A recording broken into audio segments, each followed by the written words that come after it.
Maria Garcia de Fleury, Angela Merici has the double distinction of having founded the first of what we are now called secular institutes and the first teaching order of women in the Church for women. She was born on March 21st, 1474 in Desenzano, Italy. At 10 years old, she and her sister were orphaned. They went to live with their uncle in the city of Salo, where they lived a quiet and devout Catholic Christian life. After her sister's death, Angela dedicated herself to God and gave her life in service to the church to help everyone grow closer to the Lord. With her heart centered on Christ, Angela joined the Third Order of St. Francis. At 20 years of age, Angela returned to her city in Desenzano, and she discovered that in her hometown there were many girls without education or hope. This touched her heart and became very worried. Angela became convinced that there was a great need for a better way to teach these young women. Then she opened her own house to them and began to teach them herself, above all, to pray and participate in the sacramental life of the church. By her example, she taught them Christian devotion. Angela was invited to live in the residence of a widow in the nearby city of Brescia. There she became a spiritual advisor to a group of men and women with ideals of spiritual renewal and service to those in need. In 1524, she made a pilgrimage to the Holy Land, and there, suddenly, she became blind.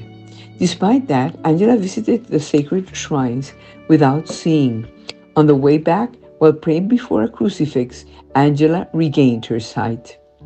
At 60 years old, Angela and 12 other women founded the Company of St. Ursula, named after a patron saint of medieval universities and revered as a leader of women.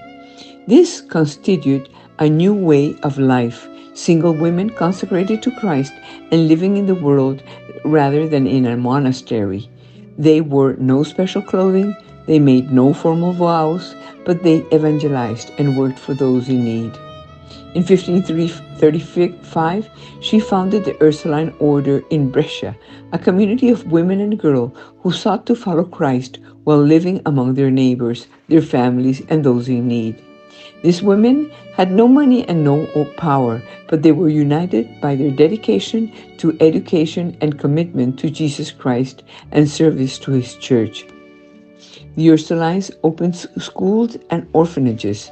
In 1537, Angela was elected Mother Superior, and when the church hierarchy formally recognized them as a religious order, the Company of St. Ursula, or the Ursulines, became the first teaching order of women in the Catholic Church. Angela Merici died in Brescia, Italy in 1540, dressed in the Franciscan tertiary habit, and she is in the Church of St. Afra in Brescia. Her rule was officially approved 4 years after her death by Pope Paul III in 1544, and soon they began to expand. At the beginning of the 17th century, at the request of Bishop Monsignor Carlos Borromeo, they were reorganized into a religious order called St. Ursula. They wanted to teach girls. St. Angela's works and words continue to inspire the educational mission of the Ursulines, a mission that has spread throughout the world, spreading the gospel because they know that with God we always win.